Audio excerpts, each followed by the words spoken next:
My dear friends, did you notice it? Napansin po ba ninyo na in today's parable, the parable of the prodigal son, the father's character seems to be located at its center, at the center of the narrative. Let's have a summary of this long parable. First, the prodigal son's character and his conversion story were narrated, followed by the father's welcoming gesture when his prodigal son went back to his fold. Next, we heard the eldest son's reaction to his father's merciful attitude towards his prodigal brother. For me, the father's character being at the center of this narrative, of this parable, is never a coincidence. It only reveals how God's love, compassion, and mercy constantly operate at the center of our lives. Yes, this is the parable of the prodigal son. But it is also the story of the prodigal father. Someone who is foolish in the eyes of the world because he is exceedingly wasteful of his loving forgiveness towards us, his prodigal children. Today's responsorial psalm summarizes the parable's message. The Lord is kind and merciful. Hindi ito nagbabago. Ito rin ang ating pag-asa. Unfortunately, like the attitude of the prodigal son, we are always ungrateful in front of God's kindness and mercy. Yes, like this younger son in the parable, oftentimes, we see God not as a loving, merciful, compassionate, and kind Father, but someone to avoid and to ignore because we often view Him as the enemy of our freedom and happiness. Moreover, we behave like the elder son when we see God not as a loving, compassionate, kind, and merciful Father, but as an unfair elder. We resent His kindness, compassion, and mercy towards sinners. It is hard to accept God's kindness, compassion, and mercy to those who betrayed and inflicted so much pain in us. Our attitude is like that of the elder son if we cannot accept God's unconditional love and faithfulness, especially for our lost, yet already found brothers and sisters. In either case, my dear friends, that we found ourselves in, this parable remains as our hope.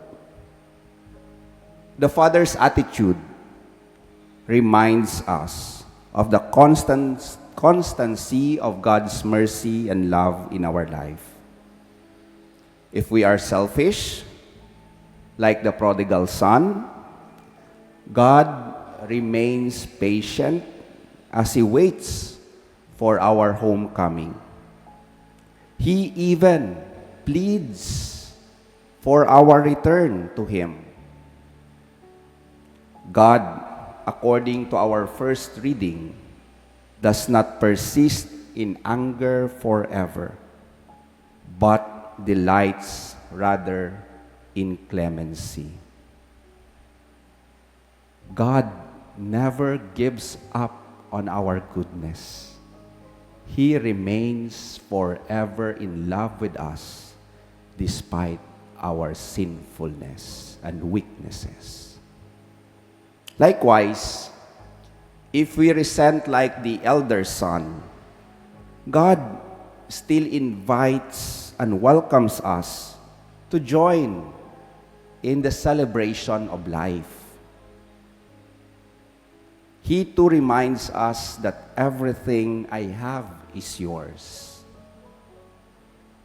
In short, if we live in righteousness,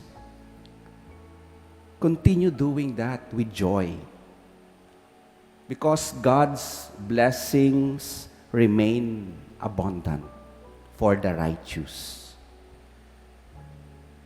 And there's no point to compare and resent other people and to resent other people's blessings.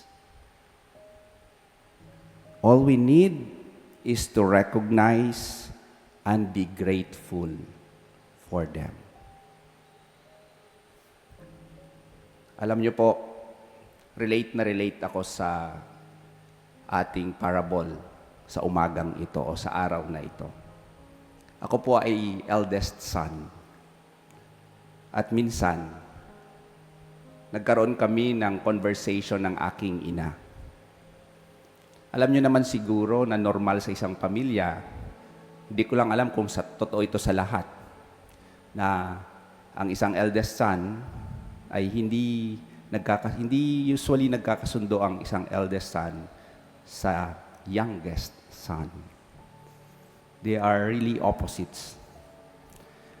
Sa aming kwentuhan ng aking ina, I expressed to her, my frustration about the attitude of our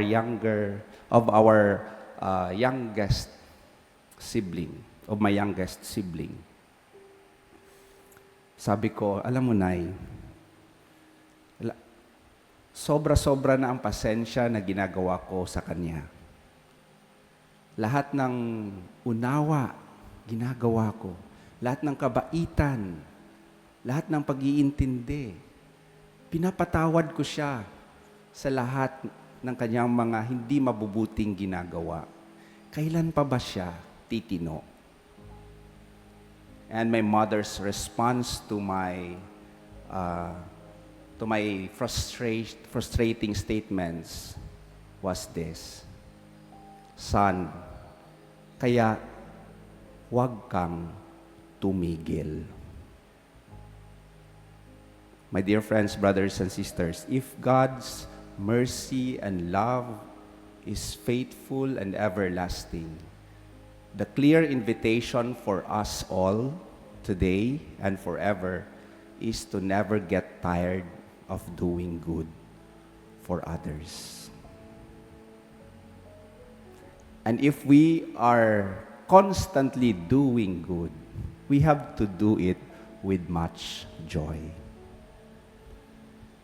Huwag ho tayong magalit kung hindi appreciated, kung hindi napapansin yung mga kabutihan natin na ginagawa. God knows the goodness of our hearts and of our minds. His sacred heart is our hope. His love overflows every day. All we have to do is to recognize this blessing in our life. Every day, be grateful for God's love for you. And hopefully, God's love for you and for me will always inspire us to promote goodness wherever we are. Amen.